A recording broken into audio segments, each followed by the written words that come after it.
Okay, so day 2. We finished drawing yesterday, or on day 1, on Tuesday. The class got all our sketching done.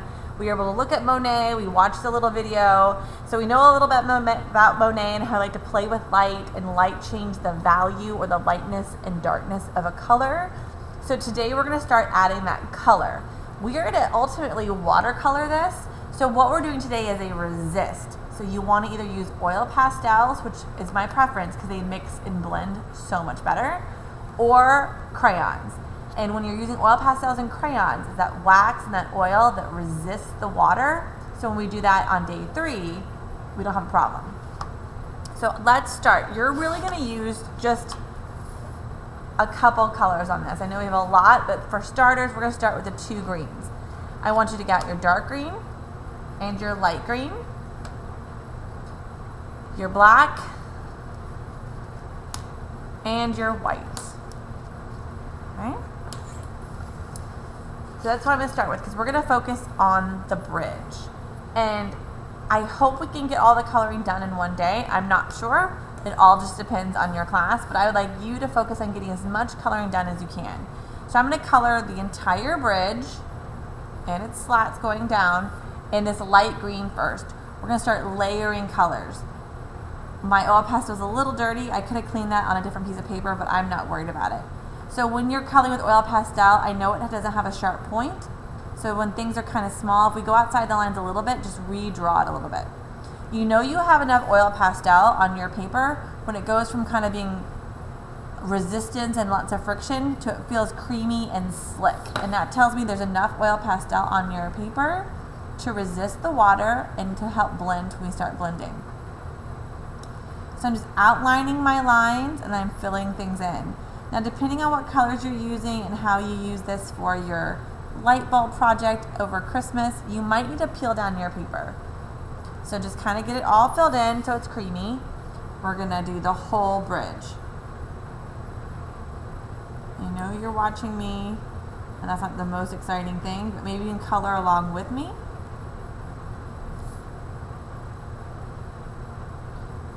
Alright, I'm only going to do part of the bridge. You're going to do the whole bridge. I'm just going to do half of it so you don't have to sit here and watch me color. So make sure that oil pastel is nice and creamy. We're going to go over, and this is where you can kind of fix anything that you didn't like about your bridge to begin with. Maybe you didn't like how one of your lines were.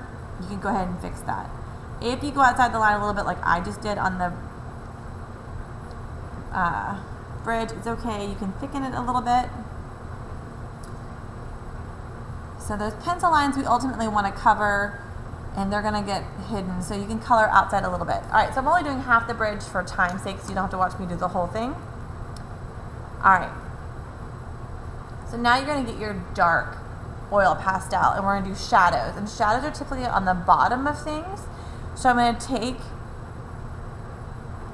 my oil pastel and I'm going to color right on top of that green and I'm going to start blending in. Sometimes if you go in little circles, it blends into that lighter green. So I went around and I just kind of drew a line, and now I want to blend up about halfway into the light green. And I'm doing little circles just to blend it in, and I want it to look less like stripes and more just like it's darker in that area. All right? So your pencil line's always going to give you that little bit of shadow, and that's okay. So I'm going to do the same thing on the bottom of my bridge. I'm going to draw that line, pushing so it's nice and smooth. Once I have a nice smooth line, I'm going to start blending upwards into that lime green so it just softens and fades away. We don't want stripes, we want to blend. Kind of like when we did our sunflower, we're blending. So I'm just kind of softening it up and lighter pressure. If you accidentally color too much dark green, you can always go back over and blend it. That's why I love oil pastels. You can keep playing around and kind of blending it to soften it so you don't have those harsh lines. So again, I'm only doing half. You would do the whole thing. And now I'm going to pick which side I want my shadow to be on. Shadows either be on the left side or the right side, and it's totally your call. But you just want it to be consistent. I'm going to keep mine on the left. So now I'm going to do the same thing on the left side of each of my slat. Coloring that straight line down. and then blending. So it's just a way to help give that illusion and more interest to our picture, more intermediate school and less elementary. All right, so we already can kind of see that shadow on just this half compared to the plain green. And we're gonna go one step further and we're gonna take our black oil pastel. Now we don't have to push hard with this. I'm just gonna go really light, and I'm gonna kind of just color in lightly underneath and a little bit into the green. It's okay if it looks shadowy. I'm gonna go all around the underneath for that shadow. I'm gonna go all the way around underneath here. You can go up a little bit into it. I'm not pushing really hard because I don't want it really thick. I just want this light. You decide how deep your shadow is, and you're gonna do the same thing on the edges. The same side you darken the shadow. Okay. And you're gonna do this to your whole bridge. All right, so once I'm done with that, I wanna go back with my dark and blend it. So I'm gonna do little circles, and I'm just gonna blend in that black and soften it a little bit to make it look more smeared. And that's gonna give it that shadowy kind of illusion. So see the difference between up here and that's dark. So just little tiny circles, we're going back and forth. We're softening that black so it's not so harsh. This takes time. So this is gonna be a good chunk of class on Friday. And I got a little bit onto my white paper, and I'm not super worried about that. You just really want to make sure you're kind of smearing that black around. If you feel like you're getting kind of stripy, you can go back in between and you can use your lighter one to kind of blend it better. So it's absolutely okay to go back and forth between colors to blend it. So now we have that kind of illusion of a bridge. All right, so you pretend you've done your whole bridge. Once your whole bridge is colored and layered with a dark green and black to give it shadows, you can go back with a white if you want to and really lighten the top and only the top part of the top of it, because down here you would do over here. So you could add those highlights if you want to. I don't know if it makes that big of a difference. It's just up to you. If you like the way that looks highlighted versus this one, which I didn't highlight, you can see it's not a huge difference. So once your bridge is complete, we're ready to work on our water lilies. So the water lilies themselves are also green. So if you want to use both these greens, but I want you to show me value. So the lighter colors would be in the front and they get darker as they go back. So if you want to outline in the darker green, your water lilies or your lily pads, maybe add a couple texture things, you can, and then you can go back in and color it with your lighter green. You might have to clean your oil pastel on another piece of paper if it has the black in it, like mine does. Otherwise, you're fine. All right, you're not supposed to rub oil pastel with mine. All right, so my oil pastel needs to be peeled down, so it's okay to peel paper.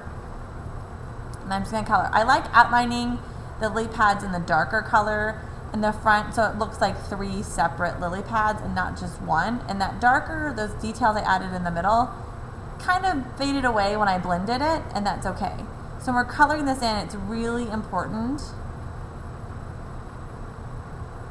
you color as much as you can. So mine has some of that black in there. If that really bothers me, which it does, I can scrape it out with my nail and color back over it. Just make sure your oil pastels are clean. If I wanted to add like a detail, I could try to go back in and add some darker details. So go ahead and color all your water lilies. Lighter green in here, and then you can do just the pure darker green in the back. So back here, these water lilies are very small. So I'm just gonna do my best with my good craftsmanship and try to color those in. All right, they probably wouldn't have any highlights at all. So I'd go your lime green going into a mix to dark green back here. And once you have all your lily pads colored, and I'm not gonna do all that while you're watching because that would take forever, you can now have the fun of coloring your water lilies, the actual flowers. And your flowers can be whatever color you want. I'm going to do some yellow. Just be careful coloring because oil pastels are pretty blunt and we have some sharp points. So you want to make sure,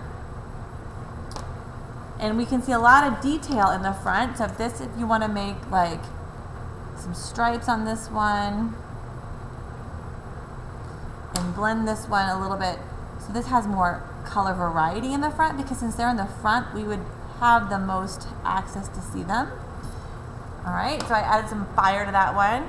Maybe this one is a different color. Maybe this one is red. Just have fun with the colors you have. There's no right or wrong with what color your water lilies are. Just kind of feel what feels good to you. The ones in front will be more detailed. So if I want to add some white to make this more of a pinkish color, I could do that. We don't have a purple, so if you really wanted a purple, sorry, my light just went off, you might have to use a crayon.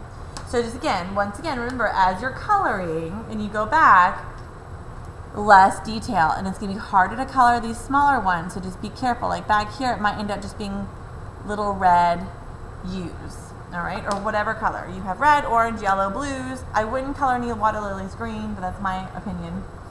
So when you're done, you'll have your bridge colored and all your lily pads and water lilies colored in oil pastel. I'm not going to sit here and make you watch me do it, but this is what I'm expecting on Monday. So on Monday, by Monday, take a picture, nice and clear, so I can see that you colored your water lilies using value in your bridge. Remember, the ones in the foreground, you can play with white and shadows if you want to show like some darkness on the sides. You could try to blend that in too. The ones in the middle and the back wouldn't have that detail. So remember, your details lose as they go towards the back. So have fun with this. I can't wait to see what you come up with. And take a nice clear picture, and then we'll talk about day 3 next week after Derby. And I just realized you aren't going to see this until Monday. So that's fine. So this will be due Tuesday's assignment. So day 2 will be on Tuesday. So ignore everything I just said. Day 1 is due on Thursday, and we'll be doing this on Tuesday, May, whatever that is. I forgot, it's Derby week. So turn this in when it's due. I can't wait to see it, and we'll work on it when we do. Have a good one. Bye, Nathan.